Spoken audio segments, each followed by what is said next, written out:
Hi Tom, how you doing? Can you hear me? Hi Anton, yeah, I can hear you. How's it Good going? man. All good. Ready to go? Yes, very good, very good. Top man, let's do this. Okie dokie. Right, we are now live. Good afternoon, good morning, good evening, wherever you are. Thank you very much for joining us. This is Startup Product and Tech Q&A. It's our 128th session.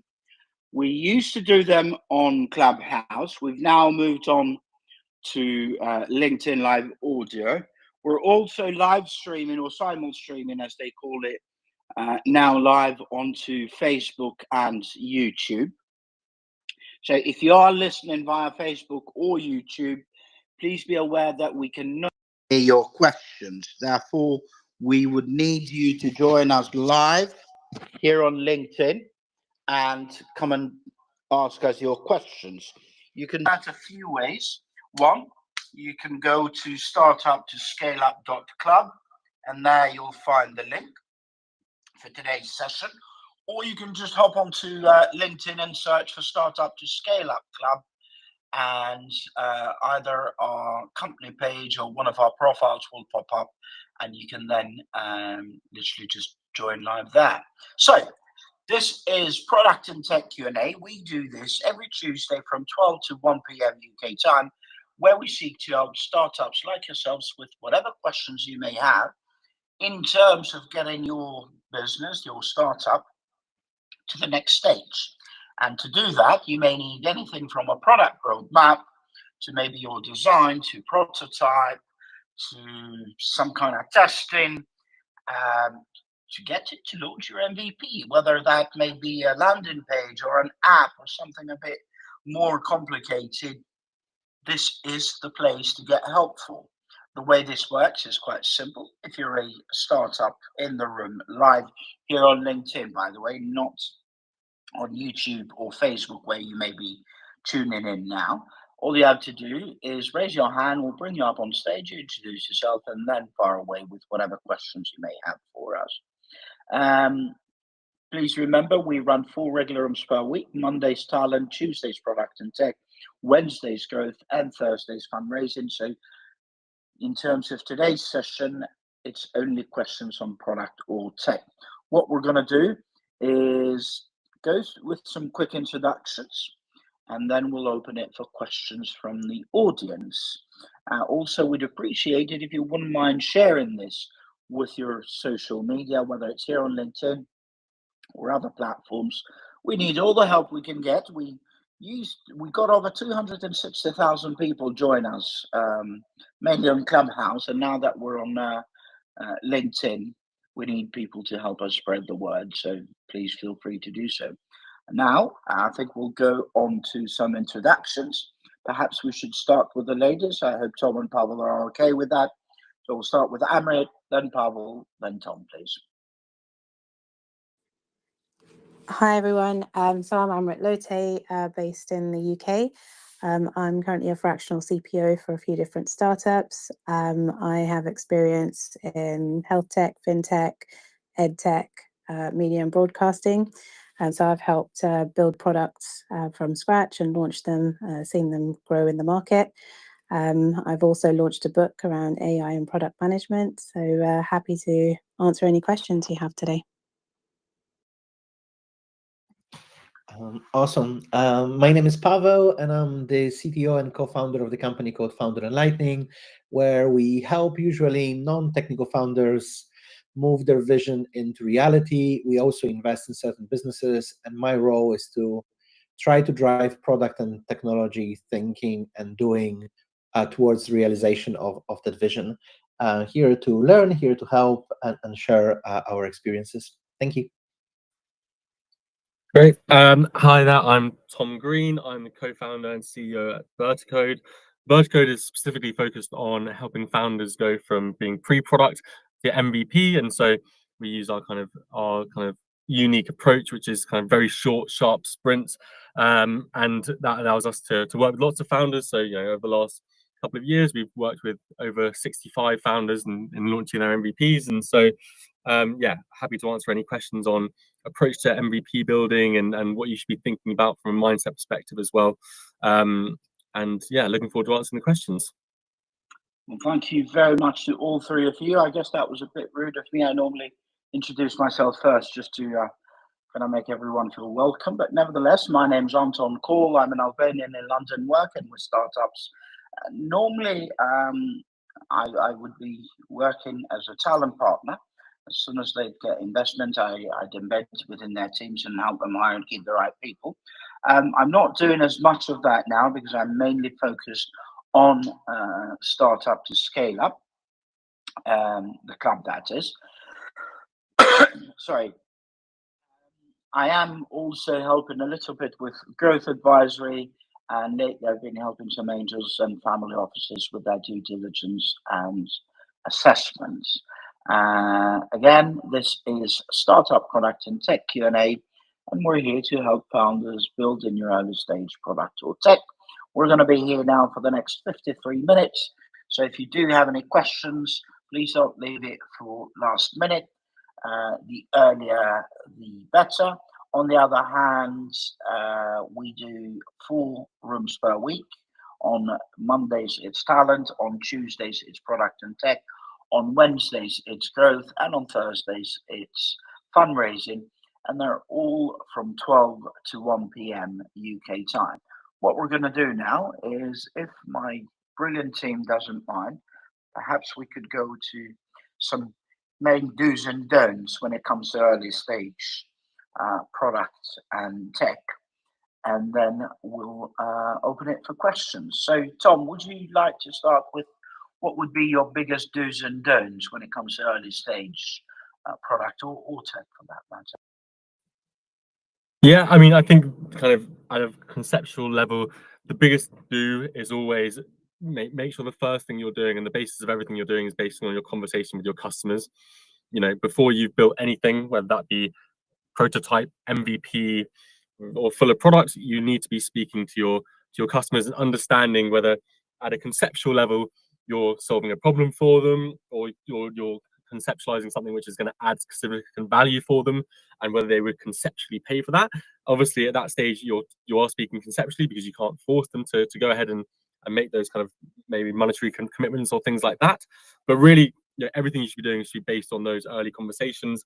And then, you know, at every junction you go for from there, which is kind of, you know, through the early stages of product development, whether that be kind of scrappy manual processes or even a service you offer to begin with, you know, still basing it in having those conversations with customers. And so I guess on the flip side of that, what you should not be doing, and the don't do, is basing everything on your assumptions. And, you know, and that whether that applies to kind of all founders going through those early stages. And so, you know, just because you've worked in the industry, for instance, doesn't mean you can make sweeping assumptions about what people do and don't want.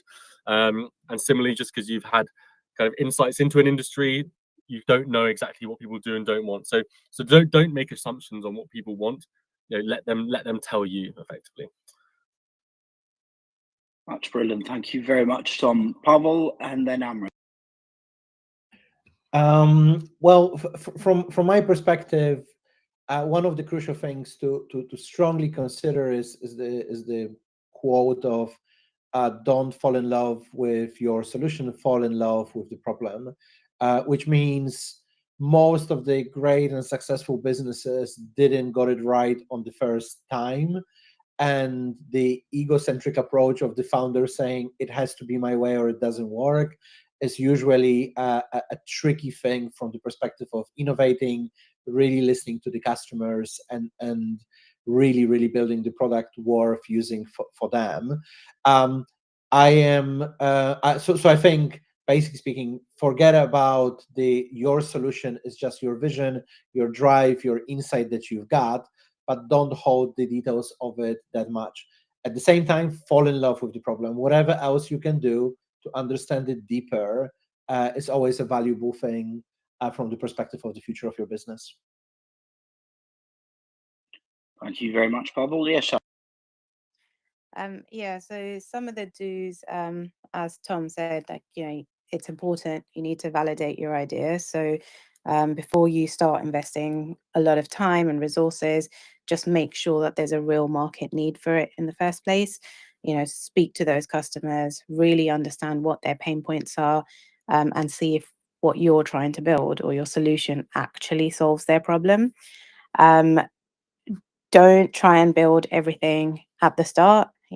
Focus on like an MVP, a simplified version of your product with the core features so that you can test it as early as possible and get that feedback and then iterate on that product.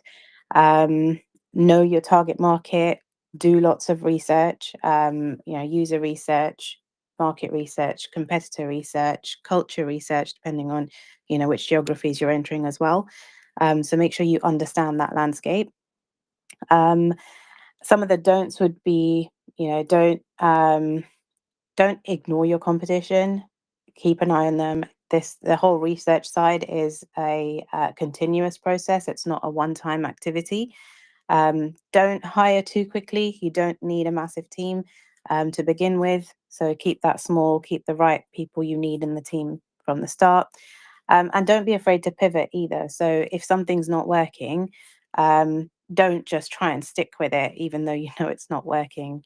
Just pivot the idea, tweak it so that it really solves that customer problem. And then, don't be afraid to take some time out if you need it, because the startup journey can be quite a roller coaster. There's going to be some good days and some bad days. So do prioritize your health, mental and physical, both, during the journey. So that would be my set of do's and don'ts. Those are all brilliant. Thank you very much to all three of you. I really appreciate this. I guess a quick reset of the room. This is Startup Product and Tech. We're doing this to help founders with whatever questions you may have on building your early stage product or technology. And that's basically anything from your product roadmap to your design, to your prototype, to your testing, landing pages, apps, automation, low to no code, launching your MVP, and anything and everything in between or beyond for that matter. All you have to do is raise your hand, we'll bring you up on stage, you introduce yourself, and then fire away with your questions.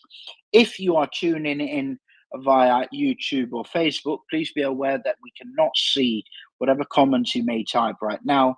Therefore, if you do have any questions for us, please feel free to either go to StartUp2ScaleUp.club, and there you'll find today's session where you can join us live, or hop onto LinkedIn and just search for Startup to Scale Up Club, and you'll find our page and you'll be able to come up and ask questions.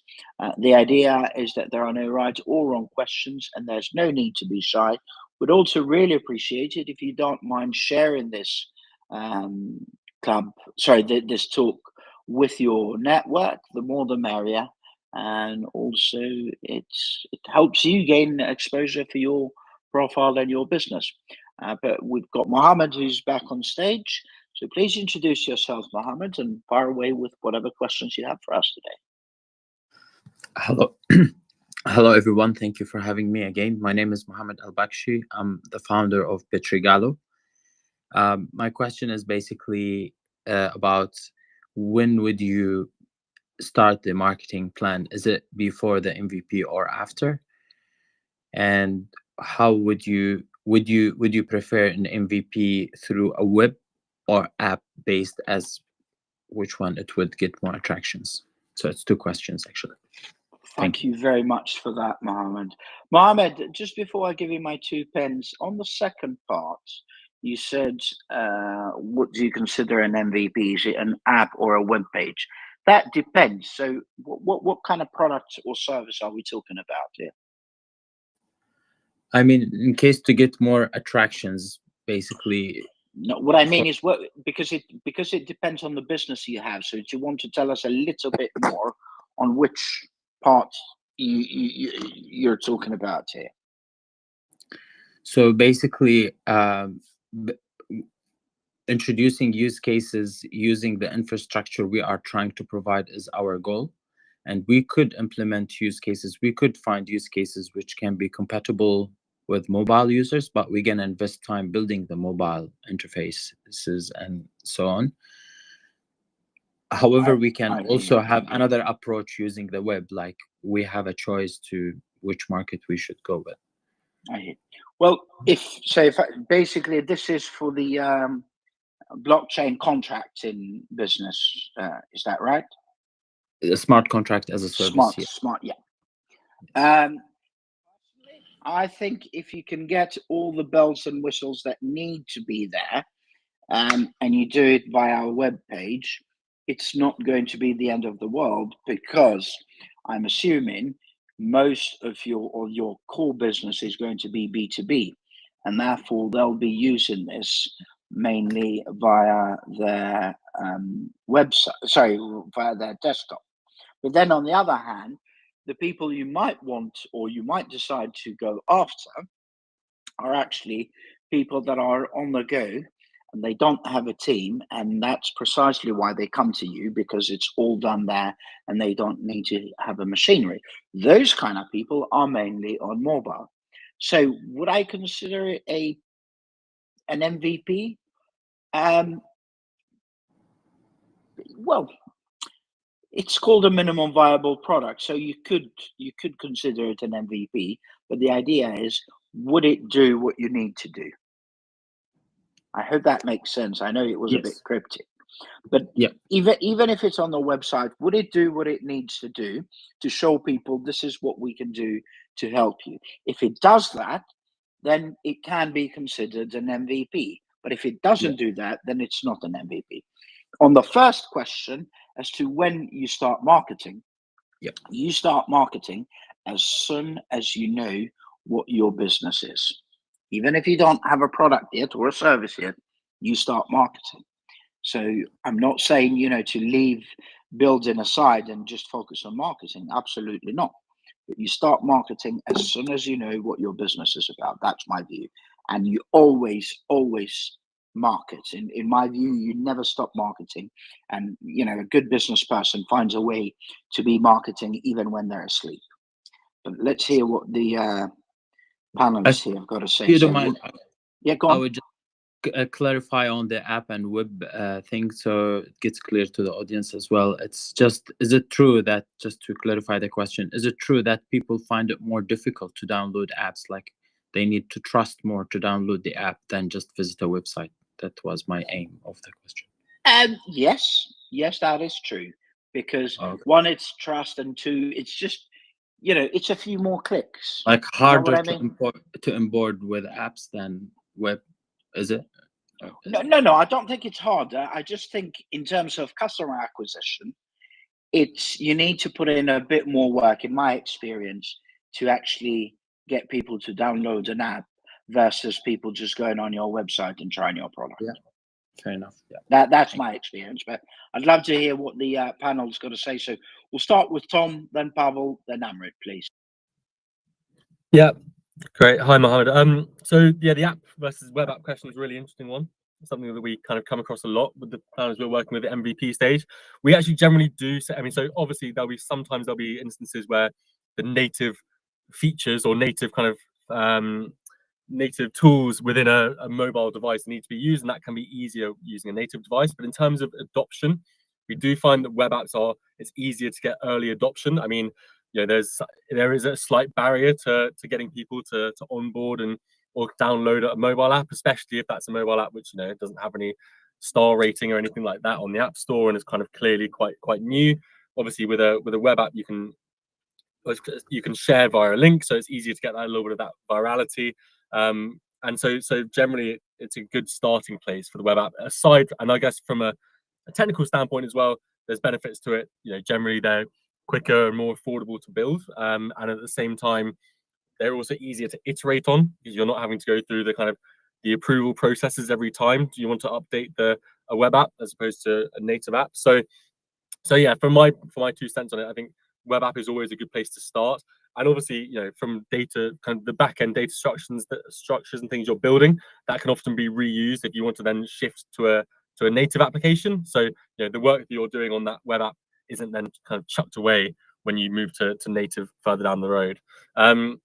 And then from the marketing perspective, which you mentioned, the question you mentioned, yeah, I kind of agree with Anton that you should be looking to do kind of some kind of marketing from the moment that you have your idea, because you want to obviously get out there and market it in some way to your prospects or your kind of targets to see what they think of the idea.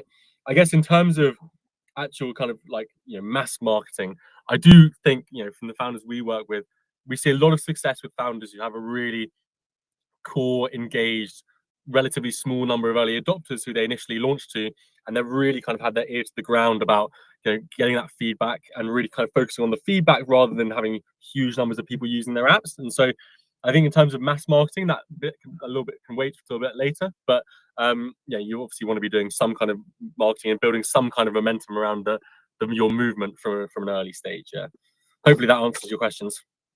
Yes, definitely. Thank you, Tom. Pawel. Okay, let's try to add something to it. You kind of mentioned the opportunity for the mobile app to be shareable and kind of how easy it is for people to download it. I think there is a challenge in mobile app downloads one way or another. I don't think so. We are that open to downloading, I think, 1.7 million apps on the App Store anymore. I think there is definitely a challenge there. One thing about the shareability of it, there is a very interesting guy called Nikita Bier. He is like a product owner who sold 2 very successful mobile apps. And his claim is, basically speaking, from the age of 13, every single year that we get older, we share 20% less. So if your target market is basically being someone who is 25 years old, the shareability of your app goes, basically speaking, to a single-digit percentage, and it's really, really hard to create those virality moments in that audience. Hang on, Pawel, I'm really sorry. Can you repeat that again, that percentage, please? Because I thought that was really brilliant. Would you mind? So his claim is that, and he built 2 #1 apps for younger generation, let's call them teenagers. So he said, from his data, and he built a lot of them, from the age of 13, every single year you get older, you lose around 20% of that willingness to share. So I don't know, you build an app for a 13-year-old and 100 people share it. When you advert this up to 14-year-old, only 80% of them will share it, and so on and so on and so on. Because if we ask even the panel today, when was the last time we actually share a mobile app in the way of, hey Tom, hey Amrit, you really have to download this app, it's awesome? I don't remember the last time I did it, and that shows my age, but you get the drill. So yeah, I've seen you in real life. You're right about that. It's really, really hard to build virality from that perspective, and you have to build other bits and pieces here. Look, if you're trying to present the point of view of the product, then web is perfectly fine to do this, and you can learn a lot on the web from the tracking perspective, heat map. You can drive the conversation with the users who are joining your. It's so easy to do A/B testing and drive different messaging. And crucially, you don't have to go through the pain of speaking with the Apple reviewers on why your app is good enough for the App Store or not. So I think web, from the perspective of speed of learning, is still dramatically better. But of course, your use case will dictate on what to do. On the marketing part, I 100% agree with Tom here. I think it's Tom and Anton here. I think that the most powerful people in the world are great storytellers. And I think that the marketing of the future is going to be very different, especially for ideas which are not obvious, or they are not just improving someone's life by 1.2%. I think that the future of marketing is like in really creating the story, the movement behind it. And I love when Tom kind of said, like, hey, work with a smaller number of people. This is what we call find the 100 people who love your product rather than a 10,000 who are just roughly liking it. So the idea is it's much better to have those 100 than a 10,000 that roughly shows up at your product. And finally, on the marketing part, outside of the storytelling and building a movement, we now try to figure it out with our founders. How do you force a choice rather than a competition? Which means it's really hard to say, well, I'm building a brand new product, I've got a single developer, and it's going to compete with LinkedIn. The competitors are really, really good at this moment, which means you have to force the customer a choice. So the choice against LinkedIn would be, hey, there are no Gen Z on LinkedIn, and they never will be because they hate the platform in the way it looks today. Now, as an employer looking for Gen Z talent, I am not going to LinkedIn, I'm going to you. You forced a choice rather than you are trying to force a comparison between me and LinkedIn because you are trying to build all of those features. But yeah, marketing early, find 100 people, build a story, build a movement, and good luck. Thank you very much, Pawel. Amrit. Yeah, I think there have been some really brilliant points already made here. But okay, let's start with marketing. I'd probably say that as all the others have said, you can't start your marketing too early. There is just, you have to do marketing before you've even got your product, because you want to build that customer base or those people that follow you who are going to be there ready to test your MVP as soon as it's live. One, it'll validate the demand, and it also gives you insights into customer pain points as well, so you can use them for research and asking questions. So I would start that marketing as soon as possible. And then after, obviously, before you launch a product, it's sort of validating the idea and building that community or a waiting list. And then after your MVP, it's more about driving that user acquisition or traction, and then iterating and improving your product. So you do need to start your marketing early, and it continues throughout the journey of your product.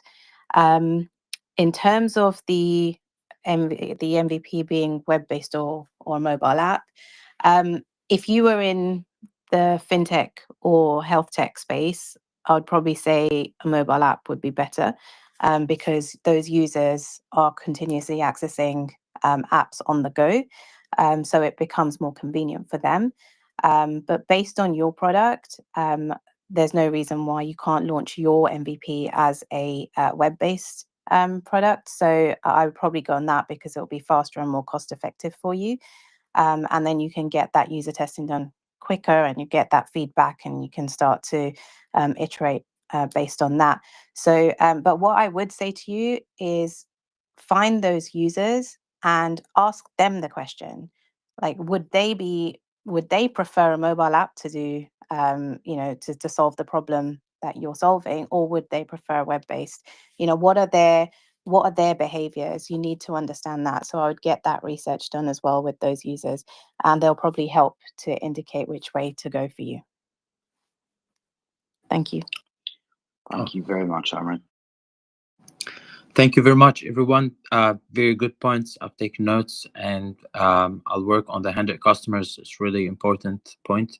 And thank you very much, everyone, again. Thank you. Well, thank you for coming up, Mohammed, and best of luck with your business. Please do feel free to keep joining us. One, would love to hear on your progress, and two, would love to help if you've got any further questions in the future. I guess a quick reset of the room for those of you here on LinkedIn, but also those tuning in via Facebook or YouTube. This is Startup Product and Tech Q&A. We do this every Tuesday from 12 to 1 p.m. UK time, where we seek to help startups like yourselves with whatever questions you may have on building your early stage product or tech. And by the way, those questions could be anything to do with your product or tech. So let's just say from your product roadmap to your design, to your prototype, to your testing, to your landing pages, app automation, low to no code, launching your MVP and beyond. All you have to do is raise your hand. We'll bring you up on stage, introduce yourself, and then fire away with whatever questions you may have for us. We run 4 regular rooms per week: Mondays talent, Tuesdays product and tech, Wednesdays growth, and Thursdays fundraising. They're all from 12 to 1 p.m. UK time, and they're all here on LinkedIn Live.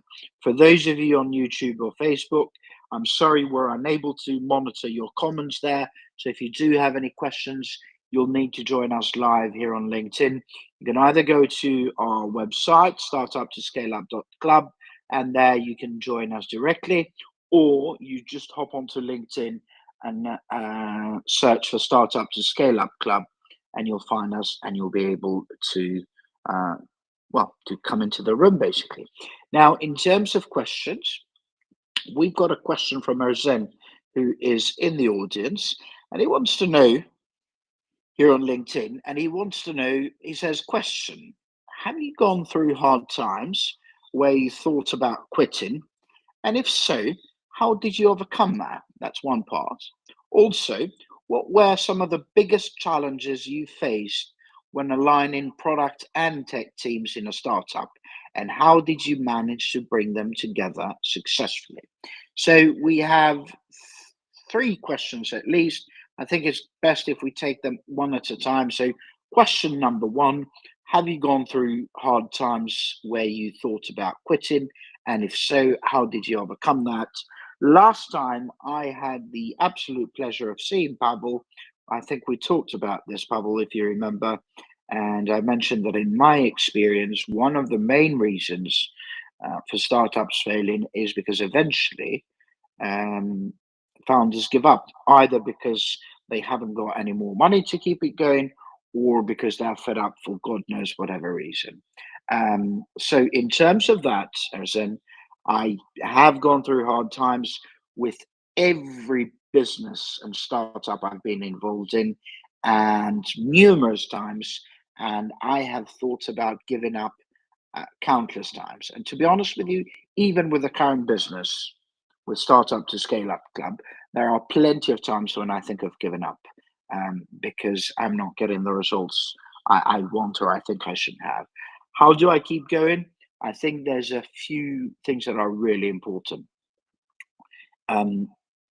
Recently I shared a article that talked about startups and startup founders that are poor.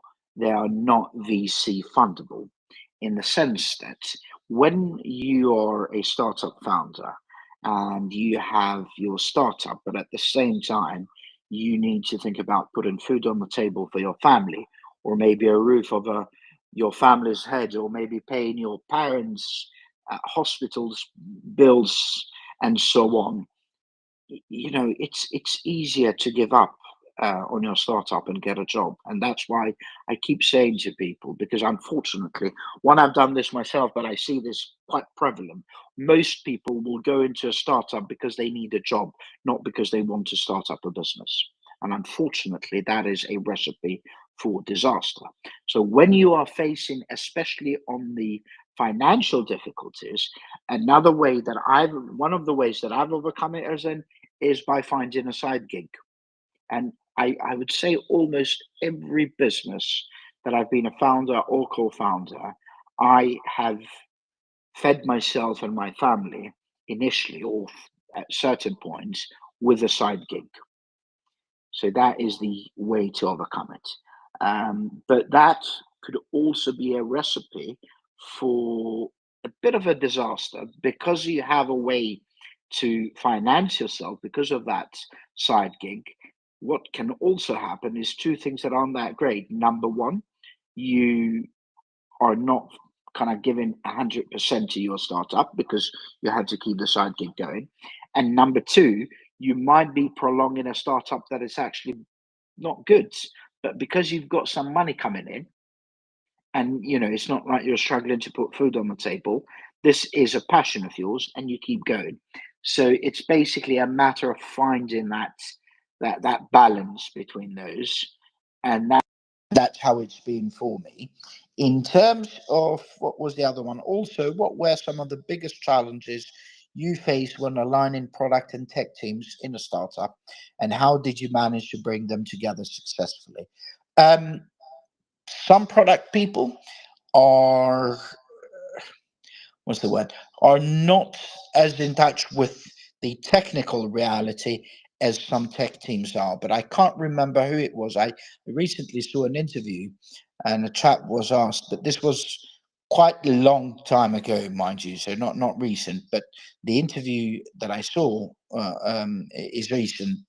Sorry, the interview was taken many years ago, I think, but I saw it recently. That's what I wanted to say. And when the person asked the entrepreneur, you know, how did you do all this? And he said through sheer ignorance, because I was not aware that that was not possible. Therefore, I just kept pouring money and bringing the right people. And eventually, through pushing and pushing and pushing, we got to it. So in my experience, that can be the case where product and tech are not aligned, because that sense of technical reality on one with the product people is not that great, and two, with the technical people, the commercial side of things is not that great. And for me, the best way to do that is by getting them to work together and work side by side. For me, that's been the only way that I've found to kind of be able to help them align this. And I've just realized I have gone on and on and on and on. So I'll shut up now. We'll go to Tom, then Amrit, then Pawel, please. Yeah, I mean, I think, like Anton says, any business will have tough times for sure. And I think that's kind of nature of being a founder, is that you will face up against these tough times. And I really think, the key thing to remember is that with so many businesses, the longer you're doing something, the more you're building momentum. No matter how slow that may be, you're always making progress. I think when you're in the early stages, especially, really just staying in the game and staying there is kind of part of a lot of what you're aiming for. And I know it's kind of very difficult to think that way when you're if you're spending time on LinkedIn and there's an overflow of positive or kind of verging on sort of bragging content going out there about people's businesses and how well they're doing. I think that it's important to remember that that's all pretty much a facade, and that behind every sort of win that people are posting, there's probably fires burning everywhere and stuff going wrong. And so perseverance really is the name of the game when you're in that early stage as a startup. And I think it's difficult. You need to remember that everyone's in the same boat there. So where things start going wrong, every business that's been successful has also been in the doldrums in that regard. In terms of what I've experienced personally, I think for me, I focus on the commercial side. So for me, it's always clients. I think I spoke to a founder of a business which sold for 9 figures, so huge exit, and I spoke to him about it kind of not long after they'd kind of sold. And I remember talking to him about it, and he said, you'd think that a business that's going to be that big and have been that successful would be an absolute breeze, and that they found product market fit and that everything was falling into place. And I think I remember him saying that from the very moment they started the business till the very moment they sold it, the hardest thing they did for the whole time was finding clients, keeping clients happy. And so I think it's naive for anyone to think that going into a business that they're going to have clients falling at their feet, and that clients are going to be happy with, or kind of overwhelmed with, have joy of what they're going through. Even the most successful businesses have struggles on all fronts, especially on the commercial front side of things. And so being prepared for that is important. I think we've definitely seen that in my business. We go in peaks and troughs of signing clients, and having a slightly more kind of barren stages of signing clients, and that's seasonality, loads of different things. And you've got to kind of keep your kind of level-headed mindsets in dealing with those fluctuations when they happen, basically. Brilliant. Thank you very much, Tom. Amrit, if you'd like, I can repeat the question, or if you click on the 3 dots and look in the comments of this session of ours, that's where Zen typed his question. So I think in terms of stopping yourself from quitting, I mean, the urge to quit is actually quite common. So it's a very demanding environment, being in a startup. So firstly, don't worry if you're in that position, because there's a lot of founders who end up there. However, there are steps and things you can do to try and get you out of that state and back connected with why you're doing what you're doing. So I would say some of the things you could try doing when you are in that state is to kind of revisit, like, why did you start the company or the startup? Like, what was the idea behind it? what was that specific problem that you were trying to solve, or was it a community you were trying to serve, or were you trying to completely change the industry? Get yourself connected back with that and the motivation behind it, because that will be really, really imperative to move you along that quitting stage. And set yourself some smaller goals. Don't try and tackle absolutely everything in one go.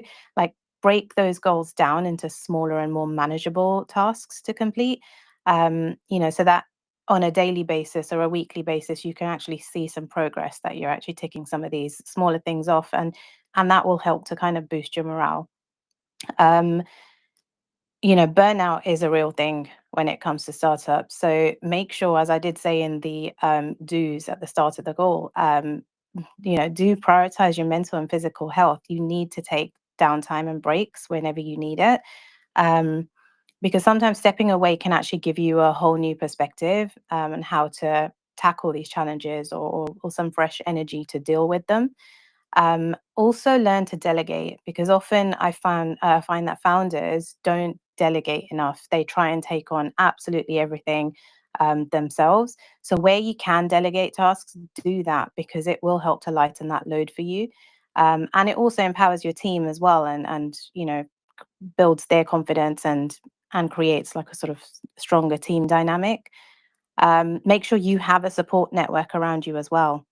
So whether you've got mentors or advisors, consult with them regularly as well. See if they can give you some guidance or help you troubleshoot some of those issues you might be facing. Join communities, speak with other founders as well. Meet up with people and see what they're doing or how they've tackled those situations. So those are the kind of things I would say in terms of how to get out of that quitting mindset. In terms of the second part of that question, which was aligning the product and tech teams and the challenges around that, in all the startups I've worked in, it's always been different. In some of them, and some of these startups have been in different regions. So, for example, in the Middle East, they come from a very hierarchical type of position. So they are, the CEO, for example, will be the one who's making all the decisions. This is what the product needs to look like. This is what we're going to do. This is the time frame we need this done in. And they pass that on to the tech team, and they say, here you go, make sure this entire product with all the bells and whistles is ready within the next 3 months, because we're going to go live. And then the tech team look at the task and they're like, well, actually, this task is going to take us at least 9 months to do. So we can't get it out in the timeframes you're saying. However, we can do X, Y, and Z. And then there seems to be a communication, or it kind of creates tension between the two teams. And the CEO does tend to act as the product manager or the CPO of the product. So whatever they say they want done. And the way I've kind of solved that is by making sure that there is a product team in place, and it's not just the CEO making those decisions. And then having that product owner from the product team sitting with the tech teams to actually explain what needs to be done, that can make decisions in terms of prioritizing backlogs and features. And all of this needs to be backed by data. So as long as you can prove this is why we're doing what we're doing, I think it makes it easier. So that communication really is key. Making sure that you have OKRs in place as well. So these are objectives and key results, so that everyone knows what they're contributing towards, and it will help clarify sort of everyone's role and making sure they're all trying to achieve the same thing. As I've said, communication is absolutely key. So whether it's tools you're using, whether it's stand-ups or cross-team meetings, whatever it is, just make sure the communication is solid between those teams, so everybody is aware of what they're doing and why they're doing it. So those are some of the things I would probably say are important when it comes to bringing the product and the tech team together. Thank you very much for that, Amrit. And now, last but not least, Pawel, please. So to try to answer the question, is the startup journey hard, and did I ever consider quitting? my initial reaction was like, hell yeah, and every day. But I don't think so it will be helpful. Like, look, there is no question that this is not an easy journey. But at the same time, I think that the crucial part comes from the responsibility and certain ownership of holding others people's livelihood in your hands, right? And I think that hurts the most.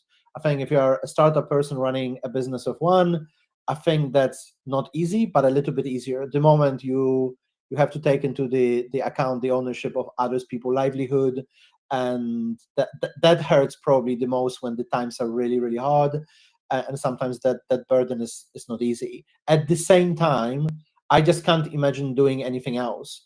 Not waking up every single morning, working with tremendously smart and exciting people who just really wants to drive the change in the world, who are in most of the cases extremely optimistic about how the future should be, or why the future that they're trying to create is worth it, is just for me such a buzz and such an opportunity to learn.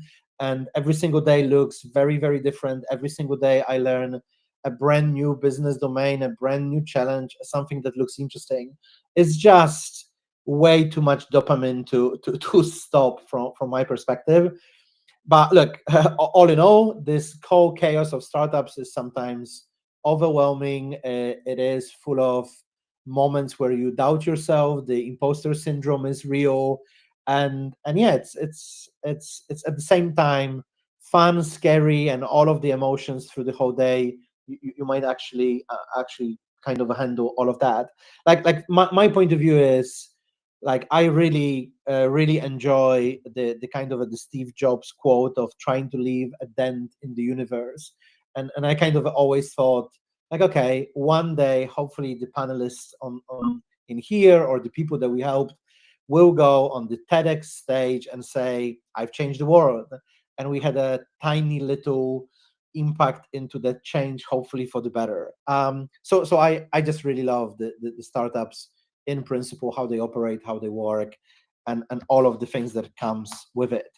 Now, from the technology and the product perspective and how to bring those teams together, one is, we all should understand that at this point, after Elon landed this rocket and caught it with chopsticks, I think that most of the technology challenges that we are facing are semi-solvable. I'm not saying that they don't take time, and I don't say that they're not complicated, but almost everything now can be built and can be delivered. The problem with the technology and the product teams is it's either putting the pressure on the technology team without any reason, or not really understanding what we are really trying to build. My approach to trying to bring everybody closer is using, and they're quite famous those days, the OKRs, is to kind of try to say, we as the whole team, not just the product or not just the technology, are responsible for changing the user behavior on your product, which means your job doesn't end when you release an API, or when you build a mobile app, or when you make this button pink from green. Your job is to sort out the problem, no matter what your role you're playing within the cross-functional team. Your job is to sort out the user's problems and drive the change in the behavior of them that we want to achieve. That this kind of a thinking and moving people away from, oh, my job is to just doing that, dramatically help with creativity, with how the teams works together, with the ownership of the problems that they are tackling, rather than trying to say, oh, your responsibility is only for the back end or just for the front end, and someone else will figure out how to help the users. So that's what we try to do. We try to bring the teams closer to own the actual outcomes of the products that we build. That's brilliant. Thank you very much to all three of you. This was pure gold. Two quick things I'm going to add. There's number one, I see you're based in Tirana. My advice would be, if you haven't already done so, start a WhatsApp group with founders that are at around your stage. Just you can start with one or two, just people that are in and around your sort of stage and where you are, and just have it for banter, if nothing else. That's one. And two, early stages, it's not as easy, but later stages when teams grow, one of the things I've always done with startups that I've been involved with is to have ways for people in each team to alternate and actually go and do the job of the other team. So just for argument's sake, you get the engineering team, you get an engineer to sit once a month with the product team and actually kind of with their help do their job. You get that person to also sit with the accountant, with the marketing team, and so on. And that way, everybody gets to understand and learn the challenges and how the other team thinks. And I used to do this literally, you know, maybe like an afternoon or a morning every month with one team, and then another half day with another team, and so on. So most people would end up spending 2 or 3 days per month working in other teams, and I've seen that work really well. But again, for that, you need the team to grow a little bit more. We now have 9 minutes to go. This has been and is Startup Product and Tech Q&A. We're doing this to help startups with whatever questions you may have as you build your early stage product or tech. The idea is quite simple. If you're a founder in the room and you've got any questions on how to build what you're doing, whether it's your product roadmap, your design, your canvas, your prototype, your landing page, your app, your low to no code, your automation, testing or launching an MVP, and anything in between or beyond, this is the place to do it. We now run 4 regular rooms per week: Mondays talent, Tuesdays product and tech, Wednesdays growth, and Thursdays fundraising. They're all from 12 to 1 p.m. UK time. And we would really appreciate it if you wouldn't mind sharing this with either people here on LinkedIn or in your other social media platforms. We used to do these on Clubhouse. We now run it on LinkedIn, so we need all the help we can get to spread the word. For those of you that are listening via YouTube or Facebook now, please be aware that unfortunately we're not able to monitor your questions or your comments there. So if you've got anything for us, please either go to startup-to-scaleup.club and you'll be able to then find today's session, or just hop onto LinkedIn and search for Startup to Scale Up Club and you'll see today's session. Now, what we can do, there's no questions from the audience live. We've got some questions that were sent in to us. And this one, it's a LedTech founder in the Oxford area. They're pre-seed. The person was a STEM educator background. So, problem: developing a platform for students to practice coding skills through interactive challenges and real-world projects. That's what they're working on.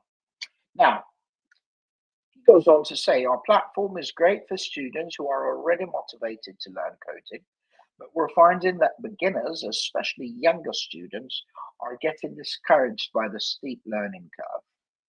They're dropping out before they build the confidence to tackle more complex challenges. How can we redesign the platform to be more welcoming to beginners and help them gain early wins without watering down the content or making the challenges too easy? We have not gone public yet with our website, so we're only using this for use cases with a few colleges. So, this is a question and a half. So it's an EdTech platform, developing it for students to practice coding skills through interactive challenges and real-world projects. And I guess if I had to wrap up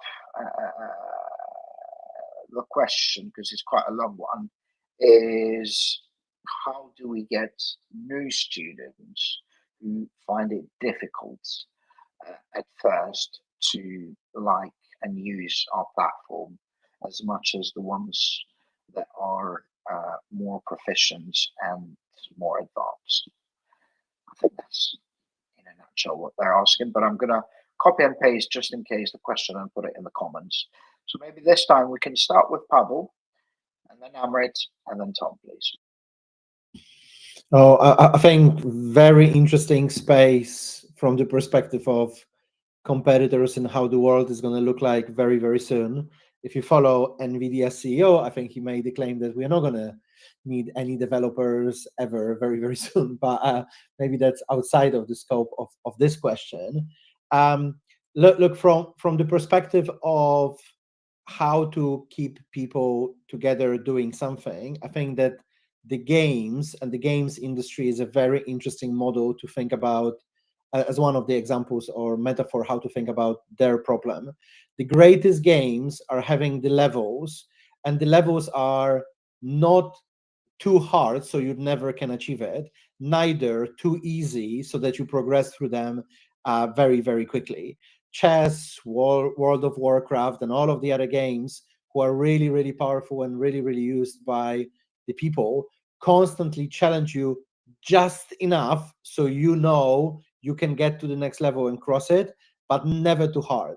And look, I don't know their exercises, I don't know their coding tasks, but I think searching for that balancing act of where it is too hard versus where it is too easy is a never-ending problem of any edtech platform. And I think you can figure it out based on the data that you collect. Okay, 100 people tried this task, only 6 of them completed. Okay, too hard. Now let's move it to something simpler, or let's write the better explanation, and so on and so on. So you are constantly optimizing towards getting to the point where your users are sweating to get to the next level, but they know that they can, and they're extremely happy when they do, and they start the journey again. There's lots of things in gamification outside of just leaderboards to drive things like that. Oh, did you see the hearts that I made out on my profile? Anyway, that was brilliant. Thank you. Amrit. Yeah, I think Pawel made some good points there around, you know, trying to gamifying this. You know, I think it is important to make sure that, as you're saying, these children are feeling overwhelmed trying to finish these tasks, and therefore they're dropping off. So maybe breaking those tasks down, you could maybe create some kind of story-driven or mission-based type of challenges that make it more fun and relatable. Give, you know, badges and achievement awards or points so that these children stay engaged as well, and it feels more like play than working.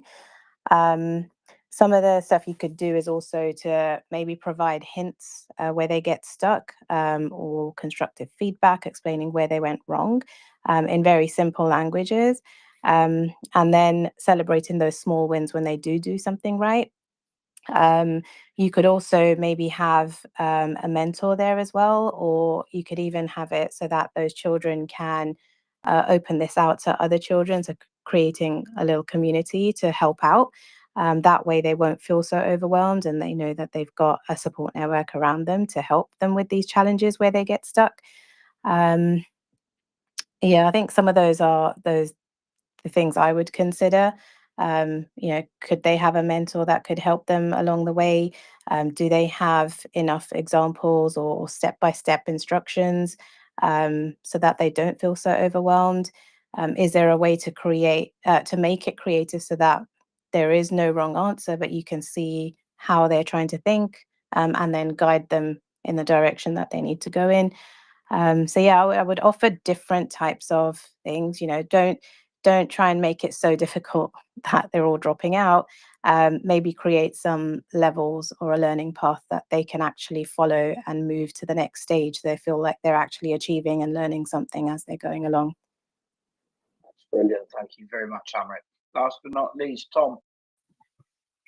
Yeah, I think those are very kind of good creative ideas about what might be engaging for those particular targets. I think from a more conceptual level, I think what Pawel mentioned is really the kind of, I guess, the most important approach here, which is the fact that obviously, this person, this founder, that is working in a space which is close to where they are already. So they're already kind of at the stage of they've got something which is valuable to one particular user type, and then a very similar user type, but not quite the same is finding it not quite as valuable. So you're in that stage of really making small iterations and small tweaks to try and unlock that value proposition for that, you know, slightly different type of user.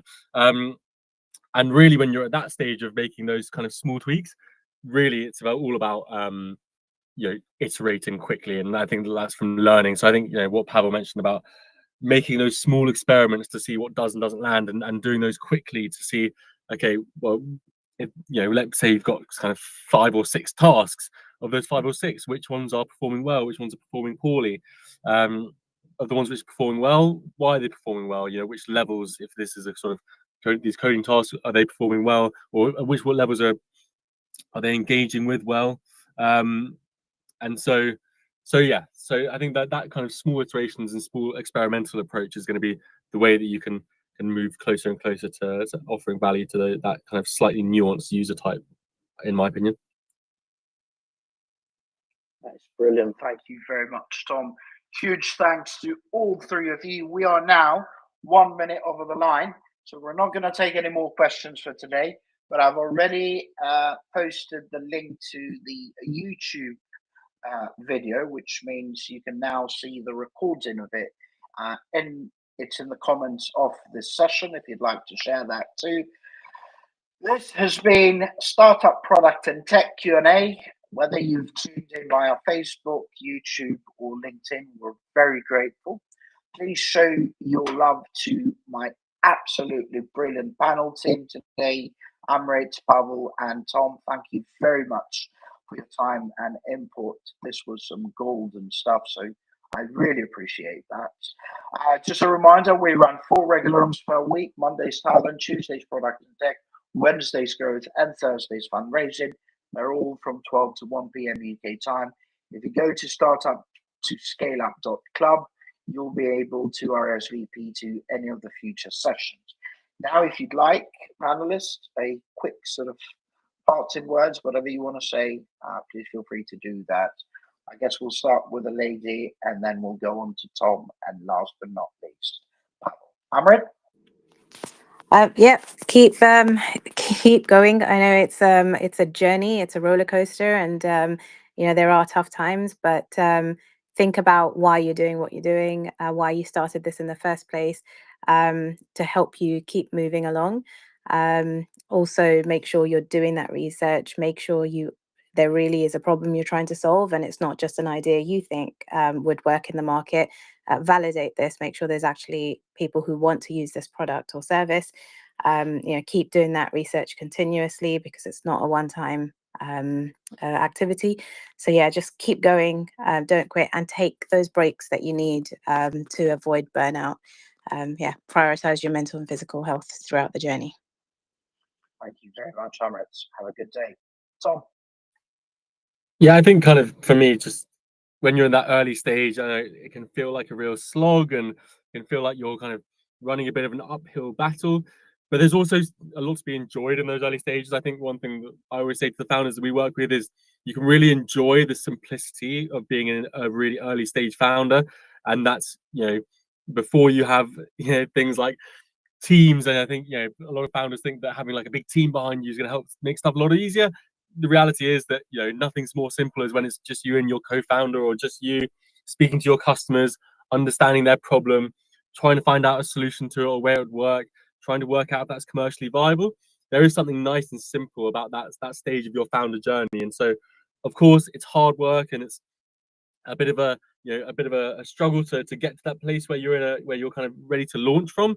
But also, there's something nice in that simplicity, and there's something to be enjoyed there as well. And I think often when you get to the stage of having a team and having grown your business as well, you speak to a lot of kind of founders further down the road who will look back on those early stages fondly. And so I would say that while it's tough, there's also stuff to be enjoyed there in that early stage. So really kind of embrace the simplicity of those early stages. Okay, thank you very much, Tom. Last but not least, Pawel. From my perspective is, you're not alone. There's plenty of places where you can ask for help. There's plenty of people who are willing to give their time, their advice, their expertise, including this chat here. Nowhere else like this chat here, Pawel. Remember that. Tell them that, because they don't know it. Once again, Anton, sorry? I said nowhere else like here. They can't get the advice that they get here anywhere else. Just Oh no, make sure they they know can't that. get our unique point of view of the advice, but people are not alone. You can really gain some expertise from others. Most of the people are willing to help, especially when you're starting early. So join, share, don't ask for NDAs, learn from others, and as you can see, we all have got plenty of things to learn from each other as well. There is nobody who's got all of the answers. It's a journey, and yeah, it can be really, really cool when you have the open mind about it. It was a pleasure. Thank you very much. Thank you very much, Pawel. And before you go, if you don't mind, if you can find that book that you mentioned and just post a Amazon link or something to it in the comments of this session, I would appreciate it. Sure. Otherwise, huge thanks again to everybody. Hopefully, we'll see you tomorrow for Startup Growth Q&A. We've got 3 brilliant growth experts that have all been there and done it numerous times, again and again, and that is at 12 o'clock UK time. As far as my parting words are concerned, just remember the startup journey can be both exciting but also quite challenging. So try to have some fun in the meantime. Be kind to yourself and everyone else.